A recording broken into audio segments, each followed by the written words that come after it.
So welcome to this edition of the Rumble, the Entrepreneur's Rumble. So naturally, you know who's going to be in front of me. Another man who's built up his own business. And this time, it's about training. So welcome to the show, Yathiraj. Thank you very much. Yathiraj Agarwal.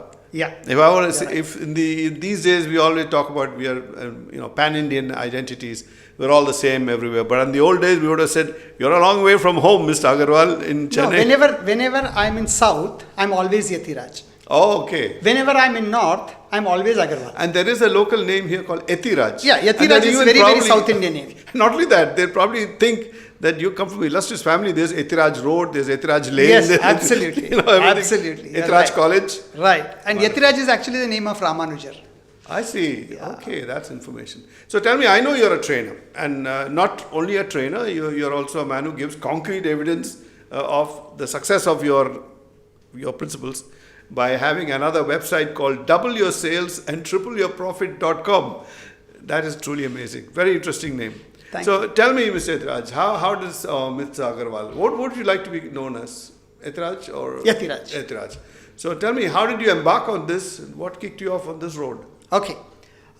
See, I got into selling when I was about 10 or 11 years old. I was 7th standard. Because I come from a very lower middle class family. Mm-hmm. And, as lower middle class family, we never had any problem on food, but we never had anything more than food. Now, all my friends, they always used to get some pocket money and things like that, but I never got any pocket money ever. Okay. So, but everybody having money and me not having money was not very, at that age, 10, 11 years old. Yes. So I was just thinking, and then one of my uncles, he had this stationery shop. So what I used to do is get some pens, pencils, rubbers, erasers, what do you call it? All those things, and sell it to my friends and make some pocket money kind of a thing. And that you started doing when you were 10 and 12 when years I was old? about 11 years, I think. Good. Yeah. That's okay. really So specific. that is how I got into selling. And I don't know, but as I grew up, I always wanted to be in selling. Okay. So even though I'm a graduate from BITS Pilani, and I wouldn't have had any problem in getting any job.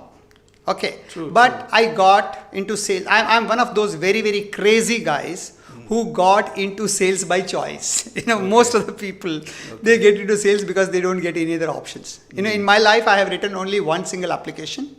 That was Procter & Gamble. Yes. Okay, that time it was called Richardson Hindustan. Okay, and since I'm a graduate from BITS Pilani, my first application, I got my job.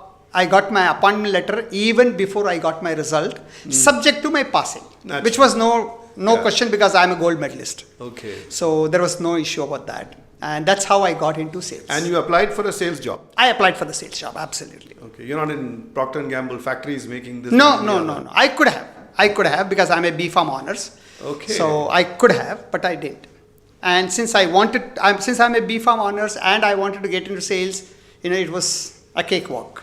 So when you joined it, they were full of white people, as they say, running it, or was it all Asian, Indian? No, all Indians. Even in your time, when you joined right in the first post. And I was the regional manager in Chennai was a gentleman by name Agnihotri, who is the father of Rati Agnihotri. I see. Okay, the actress. Yeah, the actress Rati Agnihotri, her father. Okay. So this is because you just opted for a sales job, not particularly because of the kind of company that you joined. I mean, did you look at the company and join? Or Not really. Little bit I looked at the company. I knew that they are an international organization and all that. But I want to be sales because I have, right from childhood, I have been called a chatterbox. Okay.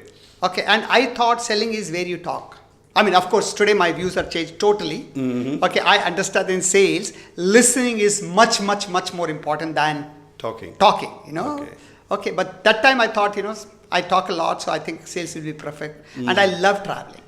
I love going places, so I thought, sales. And it did give me a chance to travel all over India. That's what I was going to... Was a transferable job that sent you from state to state? Yes. No, not from state to state. I was in Bihar for 3 years. Okay. And then I was... So your early part of your career when you joined the company was out there in Bihar? Yes. Okay. Even though I got selected in Chennai, but they had 4 vacancies. They had 30,000 applications. They had 4 vacancies, but they selected 5 people. Okay. And I was the only who knew Hindi. All right. So that's why they transferred me to Calcutta, and I was very happy. I mean, I didn't want to be in Chennai. Yeah. Okay. That's a great time of India's beginnings. Calcutta was a hot city to live in. No, I was not in Calcutta. Sorry. You never was in Calcutta. I was. The Calcutta was our regional headquarters. Reporting to Calcutta. But then I was transferred to. I was in Bihar. My headquarters was Bihar. Okay. The regional office was in Calcutta. So the kind of people you worked with, they were from different parts of the country? Different parts of the country. So communication, how was it those days? All in Hindi? Or was it a lot of mixed? Hindi, English. A mixed bag of English and Hindi? Yes, absolutely. So this training, when you joined, what did your company say? Listen, just go and learn on the job, or? Yeah, it was like we got some product training, product knowledge, and then I was with one of the seniors. Okay. I was in the field with him. Okay. And it was kind of on-the-job training. I never got any sales training. So traveling must have been a real eye-opener for you, traveling in Bihar. Yeah, it was real fun. I used to leave my headquarters with a van with full of stocks and come back after. So you travel with the van and the stock? Travel with the van. Okay, 25 days out. So it's more delivery plus sale going on simultaneously? Yeah, it was sales plus delivery, absolutely. Okay, so did you have to push your products? I thought Procter & Gamble would have had it easy. Not really. But yes, you have to sell. Because if he wants 3 pieces, you have to sell him 6 pieces. Okay, a lot of importance of sales I understood that if I give a retailer 6 pieces, when I come back next time he would have sold 5. Okay. If I gave him 3 pieces, by the time next time I come he would have sold all 3. Okay. So he'll be out of stock. All right. So always our objective was to overstock so that they can sell more. Okay, so it's not that you want to build up the desire for your goods by saying, okay, I ran out of stocks last time, so pick up more. No. Because I'm coming back only after a month. Okay. So do you do your own assessment of the market requirements, or is it just the man who... No, we have a target. Okay. We had a target, and in the second year I was region number 1. In the third year I was all India number 1. So how did the target get made? Who made the targets? Company makes the target. We, theoretically we have a discussion. I know. But practically, it's imposed upon you. You know that, right? Yeah. I don't have to tell you. Yeah, I know. But but that's not how my career started actually. After I left Richard Hindustan because of some reasons, I had a lot of challenges. Okay. I don't want to go into that right now. But in 1987, I got into what is called direct selling. Direct selling is where you go directly to the customer. Okay, so you bypass all the people in between. All the people. All right, so that's what these are critical things in your life. When you get that opportunity, you better seize it. I think he did. So this direct selling that you got into, obviously it was not a Procter & Gamble product. No. It was something totally different. What was that? Different. It was, have you heard about World Book Encyclopedia? Well, I heard of encyclopedias. Britannica is what I know. Yeah. Britannica was more famous, but World Book is what we used to sell door to door. Okay. Okay, that's how I got into sales.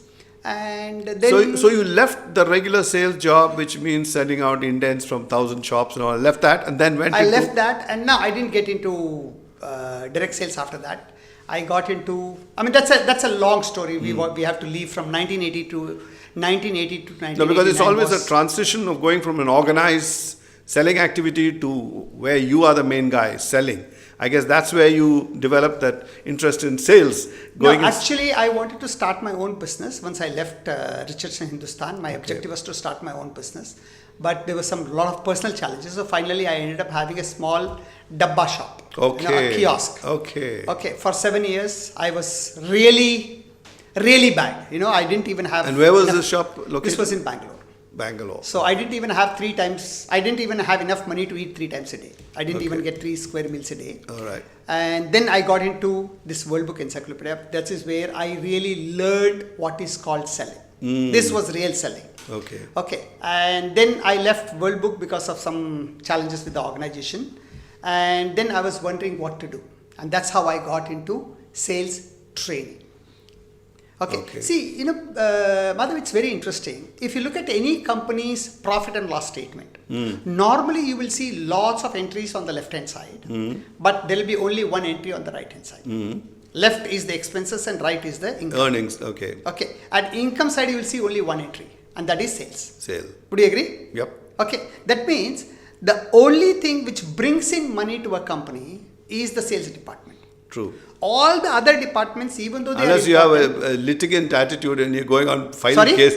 If you have a litigant attitude, then you'll be filing cases left, right. So that's a source of revenue for many companies. Intellectual property. Then they go and earn on that. But today, I guess what you're talking about is hard selling products. So for that, you're right. no, even if you have intellectual property, you make money from intellectual property only when you sell. Sell or somebody violates your rights. Okay. Yeah. That is other income. Very right. It's serious money these days. But anyway, come back to... But Madhav, the interesting or rather amazing or rather sad thing is most of the companies, they will take only qualified people to work on the left hand side. Okay. But they take anybody and everybody for the right hand side, which is the bread and butter of the company. Correct. Everything. Bread, butter, jam. There's nothing Everything. else. Absolutely. Yeah. In 1998, I had written an article in Indian Express where I had mentioned the only reason US is ahead of us today is because they have better salespeople. At that time in 1998, in a city like Chennai, they will have 30 to 40 sales training institutes. Whereas in Chennai, we had 3. Ours was 1 and 2 others. Okay. And even today, the situation is not different. It's totally inadequate. Totally inadequate. See, today also, if you see, in US, more than 50 to 60% of the sales people are trained. Okay, another one I want to ask you. Please. These American methods of sales, which they teach in their academies, do they match with ours? In the sense, culturally, are we? It makes no difference selling to an Indian, selling to an African. There are, but that difference is very minor. Okay. See, basically, customers are the same. They want benefit. Okay, so there are no fundamentals. Are Fundamentally, there is no. No. Fundas are same. Fundas are same. Okay. Practices are different. My way of saying is principles remain the same. Yeah.